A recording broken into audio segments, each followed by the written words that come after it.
Salam, mən Gülnar Əmrahova, Təhsildə Araşdırma və İnkişaf Mərkəzinin İbtidai sinif Azərbaycan dili üzrə təlimçisi. Bugün sizlərlə qəbul tipli tapşırıqların izahına baxacağıq. İndi isə izahlara keçək. Biridir sadə cümlədir. Bizim dilimizdə sadə cümlələr də var, mürəkkəb cümlələr də var. Biz bilirik ki, əgər bir cümlədə iki qrammatik əsas olarsa, bu cümlələr mürəkkəb cümlələrdir. İndi isə baxaq. Rəhilə birinci dəfə çıxış etməsinə baxmayaraq heç həyəcan keçirənə oxşamırdı. Deməli, burada müəllimlər, bəzən biz bu baxmayaraqdan sonraki vergülü görürük. Elə bilirik ki, bu cümlə mürəkkəb cümlədir. Amma belə cümlələrdə baxmayaraq bu hissə, baxın, araq şəkilçisi. Araq nəyin şəkilçisi idi? Feili bağlamanın şəkilçisi idi. Feili bağlama cümlədə xəbər olurdu mu? Xeyr. Ona görə də bu cümlə sadə cümlədir. Çünki bunun bir qrammatik əsası vardı. Ona görə birinci cümləmiz sadə. İndi isə keçək B variantına. Güclü külək əsir, o yağış damcılarını üzümüzə çırpırdı. Nə edirdi? Əsirdi, nə külək.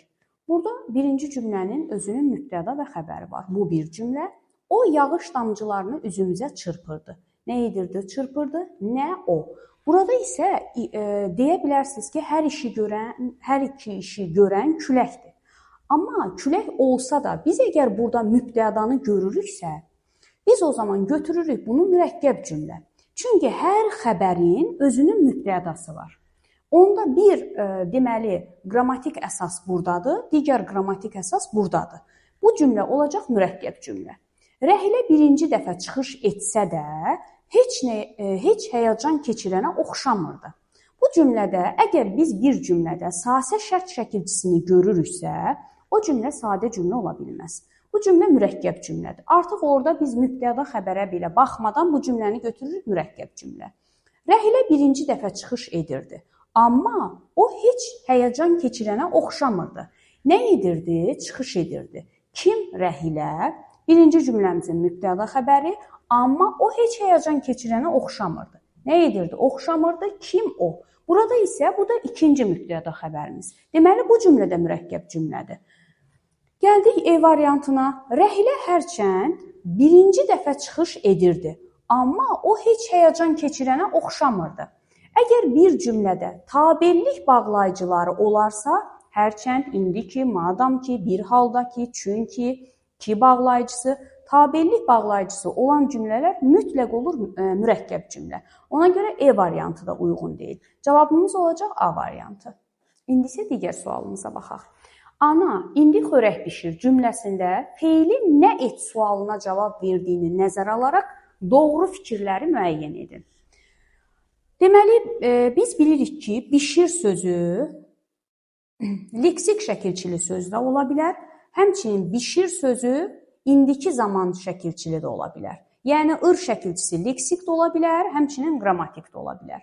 İndi bu cümlədə əgər nə et sualına cavab verirsə, o zaman ana, indi xörək bişir, nə et? Burada feil əgər nə et sualına cavab verirsə, deməli bizim bu şəkilçisi leksik şəkilçidir. Bunu biz inkarda işlətməklə də asanlıqla tapa bilərik. Ana, indi xörək bişirmə. Mamədən əvvəldə gəlirsə cümlədə. O zaman leksik şəkilçidir. Yox, mamədən sonra gələrsə, o zaman olacaq bizim indiki zaman, yəni qrammatik şəkilçi. Baxaq A variantına. Cümlədəki bütün sözlər quruluşca sadədir. Bu yanlışdır. Çünki bişir sözü quruluşca düzəltmədir.